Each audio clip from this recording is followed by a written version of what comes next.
Good morning बच्चों। आज पढ़ेंगे हम पी ब्लॉक एलिमेंट्स और ये आपका है यूनिट 7 ट्वेल्थ क्लास।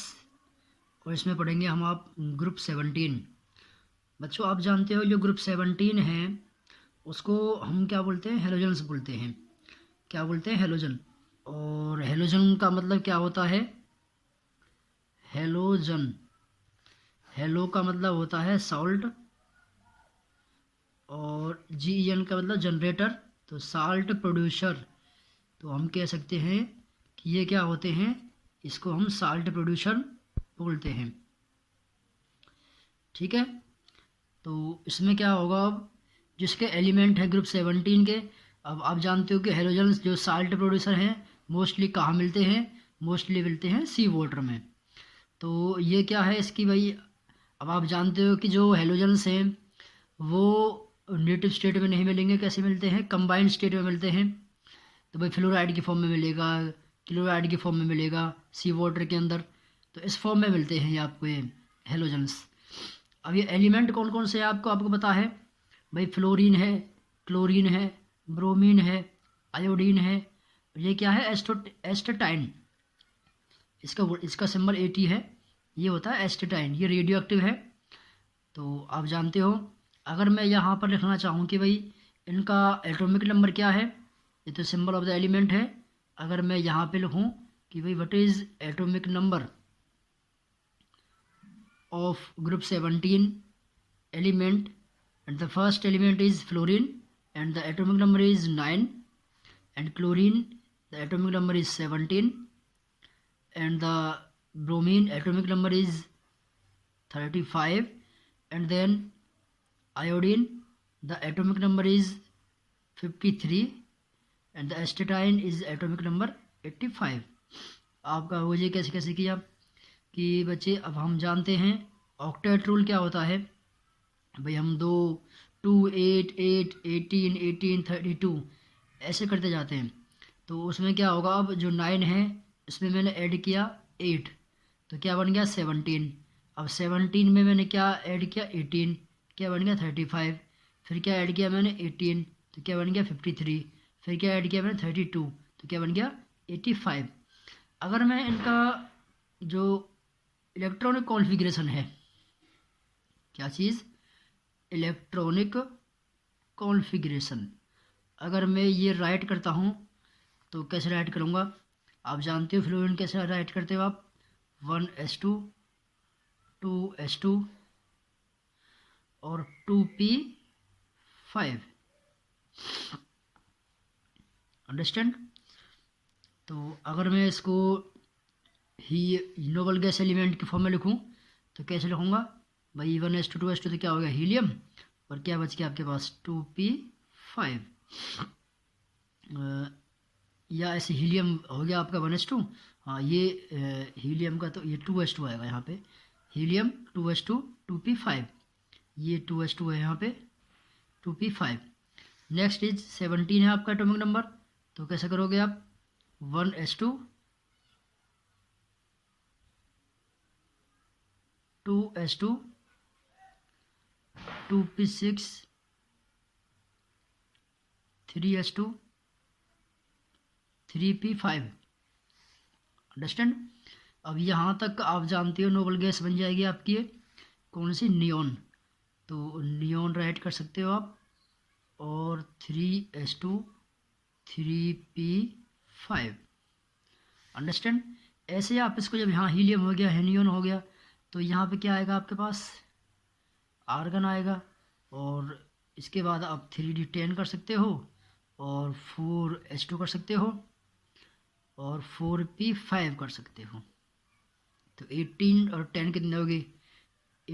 आपके 18 और 10 28, 28 और 2 कितने? 30, 30 और 5 कितने? 35 हो गया। तो ये क्या है इसकी इलेक्ट्रॉनिक कॉन्फ़िगरेशन है। ऐसे ही आपका 53 है। अब देखो हीलियम, नियॉन, आर्गन, आर्गन के बाद कौन सा आएगा? अब क्रिप्टॉन आएगा। कौन सा आएगा? क्रिप्टॉन। क्रिप्टॉन का जो एटॉमिक नंबर है वो 36 होता है। अब देखो यहाँ 3d10 है, तो यहाँ क्या आएगा? 4d10 आएगा। एक एक ऑर्बिटल आप नेक्स्ट करते जाओ, बढ़ाते जाओ। अब यहाँ 4s2 है, तो यहाँ कितना आएगा? 5s2 और यहाँ कितना आएगा 5p5। तो आप ऐसे इनकी इलेक्ट्रॉनिक कॉन्फ़िगरेशन राइट कर सकते हो। अब जैसे मैं इसका कराऊंगा 85 वाले का, इसका ये हीलियम, नियॉन, आर्गन, क्रिप्टॉन, जीनन, जीनन आता है आपका। अब इसका 54 होता है एटॉमिक नंबर। अब देखो यहाँ क्या होगा, इसमें यहाँ 4d है तो इससे पहले आपका 4f14 आ जाएगा, 4f14। तो 4f14 आ गया। अब डी ऑर्बिटल में कैसे जाओगे आप, यहाँ 4d था तो यहाँ कितना आएगा 5d10, यहाँ 5s है तो यहाँ क्या आएगा 6s2 और यहाँ क्या आएगा 6p5। तो ये क्या है इनकी इलेक्ट्रॉनिक कॉन्फ़िगरेशन और इसके ऊपर ही आपकी सारी प्रॉपर्टीज़ डिपेंड करती हैं। अब देखो इसमें क्या है कि अगर मैं आपसे कहूँ कि what is the general electronic configuration, तो अगर हम जनरल जो इलेक्ट्रॉनिक कॉन्फ़िगरेशन है उसकी बात करते हैं तो इसमें क्या होगा, तो जनरल इलेक्ट्रॉनिक कॉन्फ़िगरेशन होगा ग्रुप 17 एलिमेंट का। तो आप बोल सकते हो कि क्या बोलोगे, NH2 NP5। यार देखो यहाँ क्या है, यहाँ 3 है, यहाँ 3 है, यहाँ 4, यहाँ 4, यानी कि N की वैल्यू जो प्रिंसिपल क्वांटम नंबर है उसकी वैल्यू सेम है। और ये क्या S2 और P5, यानी कि इसमें वैलेंस इलेक्ट्रॉन कितने हैं 7 हैं, कितने हैं वैलेंस इलेक्ट्रॉन 7 हैं। ठीक है, तो ये क्या है इसकी जनरल, ये इसका इंट्रोडक्शन था कि बेटा आर हेलोजेंस। तो हेलोजेंस क्या होते हैं कि ग्रुप 17 के एलिमेंट होते हैं उनको क्या बोलते हैं हम, हेलोजन बोलते हैं। और उसका आप, और हेलोजन का मीनिंग क्या होता है, हेलो मतलब सॉल्ट और जन का मतलब प्रोड्यूशन, यानी कि सॉल्ट प्रोड्यूशन। और आप जानते हो कि नेटिव फॉर्म में आपको नहीं मिलेंगे, कैसे मिलेंगे, कंबाइंड स्टेट में, chloride sodium fluoride, sodium chloride, इसकी फॉर्म में मिलेंगे आपको ये, अंडरस्टैंड। तो ये थे आपका ग्रुप 17 का एलिमेंट। अब बच्चे अब पढ़ते हैं इनकी हम कुछ जो फिजिकल प्रॉपर्टीज़ हैं उनके बारे में पढ़ते हैं कि भाई what are the atomic and the physical properties of group 17 element. आप जानते हो कि जो हेलोजेंस होते हैं वो बहुत ही रिएक्टिव एलिमेंट है।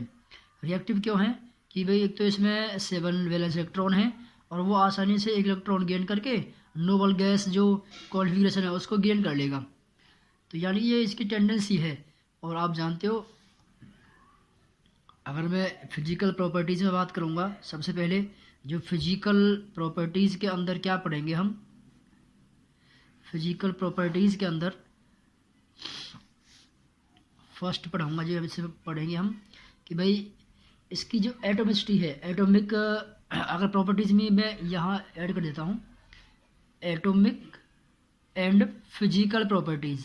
तो एटॉमिक और फिजिकल इसमें क्या आएगा, जो एटॉमिक प्रॉपर्टीज़ हैं उसमें जो इसकी हेलोजेंस की एटॉमिक रेडियाई है वो क्या होती है, हेलोजेंस की जो स्मॉलेस्ट एटॉमिक रेडियाई होती है उसके रिस्पेक्टिव पीरियड के अंदर। तो यानी कि हेलोजेंस हैव, अगर मैं यहाँ पे बात करूँ आपसे एटॉमिक और आयोनिक रेडियाई की, तो जो atomic and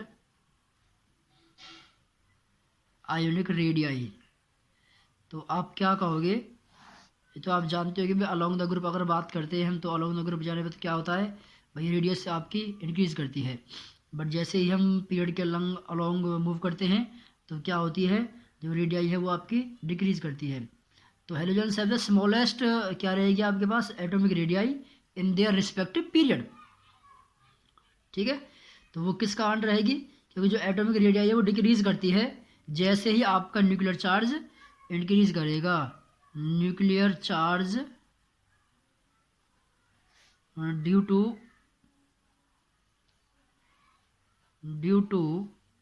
increase in nuclear charge, तो वो कब करेगा आपका, as we move left to right. इसमें जैसे ही हम क्या करते हैं लेफ़्ट टू राइट मूव करते हैं तो आपकी जो एटॉमिक और आयोनिक रेडियाई है वो क्या करती है, इंक्रीज़ करती है। सॉरी यहाँ ठीक है, तो पीरियड के लॉन्ग क्या होगा, एटॉमिक रेडियाई डिक्रीज़ करेगी जैसे ही हम पीरियड के लॉन्ग मूव करेंगे। तो बाकी और भी इसकी प्रॉपर्टीज़ हैं आपकी ग्रुप 17 की, जैसे कि आपके हो गया फिजिकल स्टेट। तो फिजिकल स्टेट में क्या रहेगा आपका कि जो मेल्टिंग और जो बॉइलिंग पॉइंट है तो उनके बारे में डिस्कस करते हैं। अब आप जानते हो कि जो डिफरेंट मॉलिक्यूल्स है हेलोजेंस के are held together by weak van der Waals force. जो अब उसमें एफ एफ बॉन्ड है या सी एल बॉन्ड है, जैसे F F C L bond है या इसके अलावा सी एल बॉन्ड है, तो उसके बीच में क्या है आपका वीक वंडरवाल फोर्स होता है।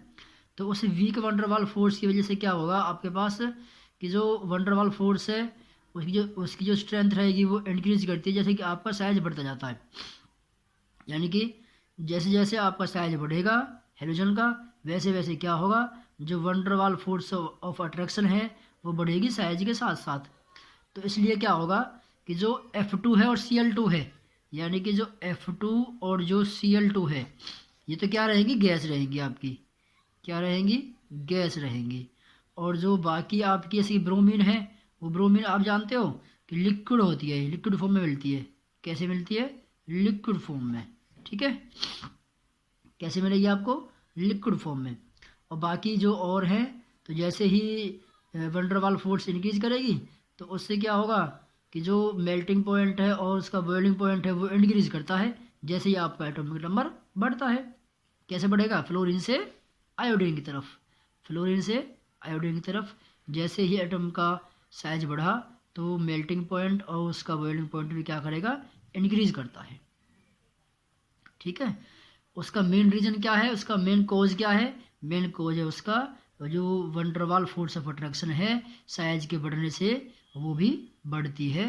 तो उसकी वजह से क्या होगा, जो मेल्टिंग का बॉइलिंग पॉइंट है वो भी इसका इंक्रीज होता है। ठीक है, तो अब मैं अगर आपसे बात करूँ कि भाई मेटालिक करैक्टर, तो आप जानते हो मोस्टली मेटालिक करैक्टर क्या होता है, वो इंक्रीज करता है जैसे ही हम क्या करते हैं, मूव करते हैं अलोंग द ग्रुप। ठीक है, अगर मैं बात करूँ नॉन मेटालिक करैक्टर की, तो जो हायर आयनेशन एंथैल्पी होती है और उनकी हाई क्या होती है, ग्रुप 17 के एलिमेंट की इलेक्ट्रोनेगेटिविटी भी हाई होती है। तो उसकी वजह से क्या होता है, halogens are non metallic in nature. तो क्या रहेंगे वो, नॉन मेटालिक कैसे रहेगा, नेचर के अंदर नॉन मेटालिक रहेगा। अब जो नॉन मेटालिक करैक्टर है आपका वो डिक्रीज करता है ग्रेजुअली जैसे ही हम मूव करते हैं, कैसे, down the group. Metallic character तो क्या करेगा, increase, but non metallic character क्या करेगा, डिक्रीज करेगा जैसे ही हम मूव करते हैं फ्रॉम टॉप टू बॉटम। ठीक है, तो इसमें आपका ये पॉइंट बन जाएगा कि भाई जो नॉन मेटालिक करैक्टर है वो क्या करता है, आपका डिक्रीज करता है as we move down the group. Understand. बाकी इसमें आपके और भी पॉइंट है कुछ इसमें, भाई आयोनाइजेशन एंथैल्पी है, इलेक्ट्रोनेगेटिविटी है। तो वो पॉइंट मैं आपको कुछ पहले भी करवा चुका हूँ और अब भी करवाऊँगा कि भाई जो एटॉमिक इसकी प्रॉपर्टीज़ है उनके बारे में पढ़ेंगे हम। भाई हाई आयोनाइजेशन एंथैल्पी है और क्या है,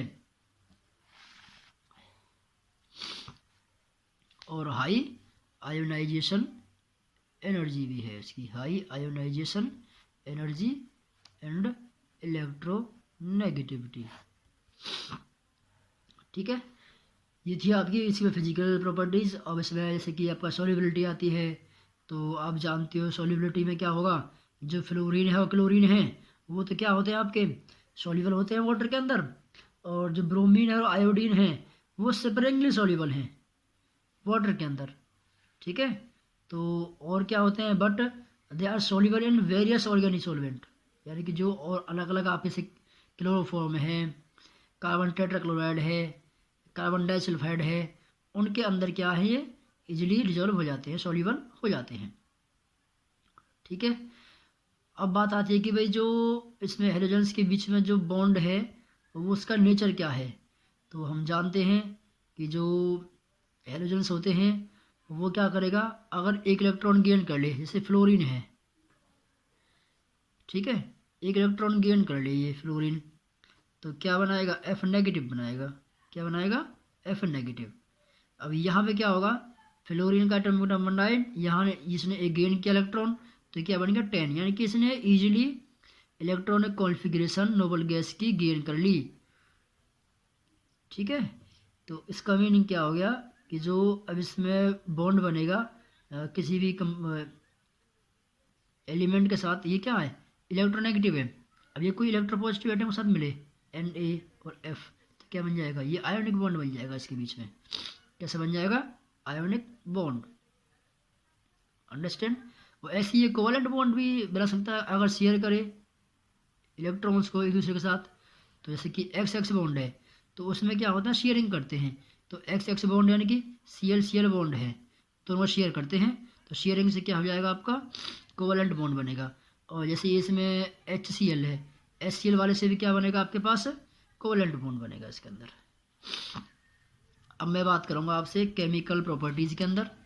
तो केमिकल प्रॉपर्टीज़ में क्या आएगा आपका, जो फर्स्ट पॉइंट है इसका, वो फर्स्ट पॉइंट क्या है, ऑक्सीडेशन स्टेट, यानी कि ओ एस बोलते हैं इसको हम। तो ऑक्सीजन स्टेट में क्या होगा आपका, भाई हम जानते हैं कि मोस्टली जो फ्लोरीन एटम है वो क्या नेगेटिव दिखाता है स्टेट, -1।